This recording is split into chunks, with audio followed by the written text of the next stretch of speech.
sabi namo malinting nga kung sa pinaka-importante ng wedding ceremony.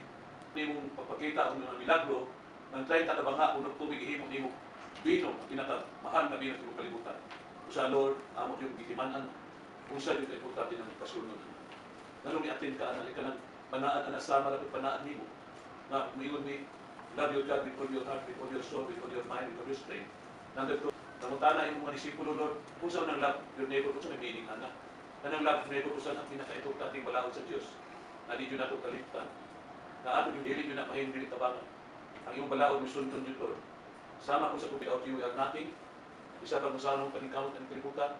Isa ka niyong balaod, Lord, yung karong ako na sugdan na nato kasal. Na kaning kasal, we are working this for the glory of Jesus alone. Sa sinugdan, gibuhat sa Ginoo ang langit ug yuta. Ang yuta walay forma, walay sulod, ug ngit ang palibot, ang Espiritus Ginoo nagihok, babaw sa tubig. Unya miingon ang Ginoo, dili maayo nga ang lalaki nag-inusara, pagbuhat ko og kapikas para niya. Mao nga ipagkatulog sa Ginoo ug laom ang lalaki, ug ikuha niya ang usa sa mga puso niini, ug gihimo niya kining babae, ug gidala siya sa lalaki. Ang kaminyoon usa ka pinakaseryoso nga seremonya kay kini mag-iusa ka ninyo. Mag-iusa ni Kerwin Jan o Monica Ropa hantod sa iyong katapusan kinabuhi. Di man ang inyo ha? Hantod sa katapusan kinabuhi. Kung sa iyong nakita ang dili maayo, ayaw suhilan ng imayo. Tanan yung kamong duha, maminyo mo, wala na ilain, pinakatamis, ginagwapa sa kinabuhi kang mga duha. Ha? Okay. So kung karon, kamo mag-usa, ang muabot po sa kalipay o kalapusan, pero muabot po ang pagsulay, kasakit mga hagit sa kinabuhi. Ingon ng mga Kristiyano, magpabilit ta nga likod, dili basta-basta mo surrender, tungkol kay naa ang gugma o panalangin sa Ginoo. Walay bisan unsang problema makapili sa protection sa Ginoo. Una ako usultihan, ang sikreto nato ising mga tao sa kalibutan, salig lang kita sa Ginoo. Kung naaman galing mga apan, ayaw yung salig sa iyong kapaligon. Ayaw yung salig ni Rupa, salig mo ni Kerwin Jan. Importante salig ka sa Ginoo, mag-ampok ng ta. Kaya tanig kalibutan, di po yung anong higyawan ng kalibutan. Nagagana tayo mga makiayon sa bukag sa ng mga buhat sa tiyawa. Kung ang atong depensa, atong kinabuhi, hinanglan mag-ampok nito sa Ginoo para dibisaan ka niya.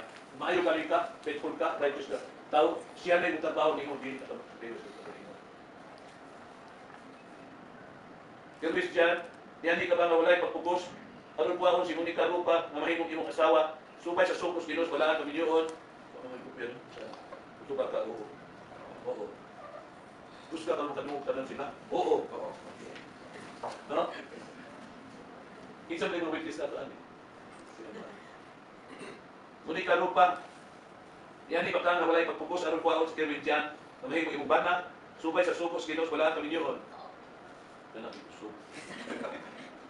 Kung kay kamo Kerwin o Monica, aniya ka nang walay pagduha-duha, ato na kining badayon ng iyong kasal. Sa usa akong gihanyo ang likod ng tanan. Kita mo si Lola din doon. Siya ang nagpalikod din doon siya.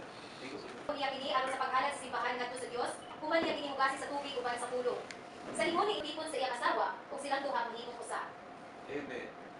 Ano ang scripture te? Sa kaugaling mo magustuhan. Ang gugma dili pasok-anon o malinungtanon. Ang gugma dili malipay sa gawing pinulungan, mawala ug ang kahibalo mahanaw. Apan ang gugma Monica Rupa, pagkat sa iyong pagkakat sa usa, sa inyong ikaw gihimo gikan sa lalaki o gipresentar sa iyang tubangan. Nagpasakot kini na ikaw gasa para kaniya. Isali ang iyong kaugalingon sa pagtuo ug suporta sa imong bana isip espiritual na pangulos ng panimalay. Uyon ka ba na dawaton sa Kerwin Jan, isip espiritual na ulo sa iyong panimalay? Oo, nagsa na tulo. Pag-ilis, walang ilis sa panumpa. Karon, atong paminawon ang ilang panumpa sa usag-usa. Ikaw may basa na dito. Bukan sa ilaw, di ka pa akong ginang nga sa kalipay ko sa sakit, sa paruwi ko sa bansog, sa pinsong ko berarti hanggang sa kamay, karan sa mga sa Jesus. Kerwin Jan Gonzalez, ilawat ang kakamo ilay na manang sa kalipay sa sakit, sa kalipay sa kaiso, sa kaiso ug datiya, hanggang sa mga sa samahan sa anak sa Diyos. Karon, buwitnis atas pag-ilis sa singsing. Sa singsing.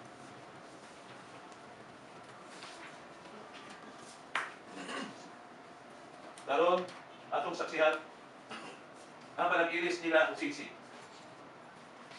Ang singsing, simulo sa kasal sa duha ka paagi.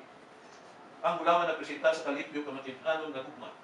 ang forma ng lingid, nagapasabot na walay katapusan yung sa kanto, lamas kamatayon kini mahimong maputol. Basta. Muli ka masulog, dawatan kining singsing, isip timakan sa akong walay puwas na rumah para sa ngalan sa pangan sa anak Jesus Kristus.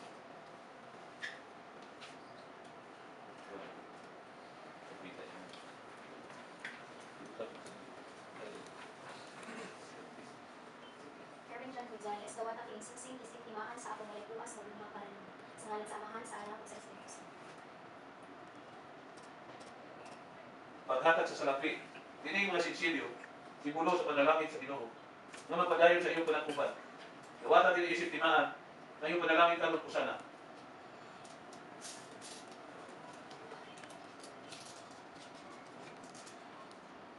Muli ka masulog, dawatan kining panalangin nga nihatas Ginoo ug magpabiling mga matuntanon sa iyang grasya sa ngalan ni Jesus.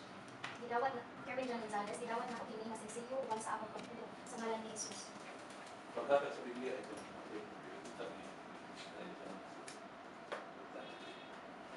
Ang kaminyoon nga walay kiya sa pulos Ginoo, sama sa paglakaw paingon sa kanautan na walang kabalo. Kini Holy Bible, ang balaang kasulatan mao ang pulong sa Ginoo. Kini usa ka panulundon na napadayag sa iyang kabubuton para sa iyong kinabuhi. Basaha at karon na mahimong maalamon, tuohi aron maluwas, buhata aron mahimong suka sa kalibutan. Imuha kini kabahin sa iyong pamilya at panimalay.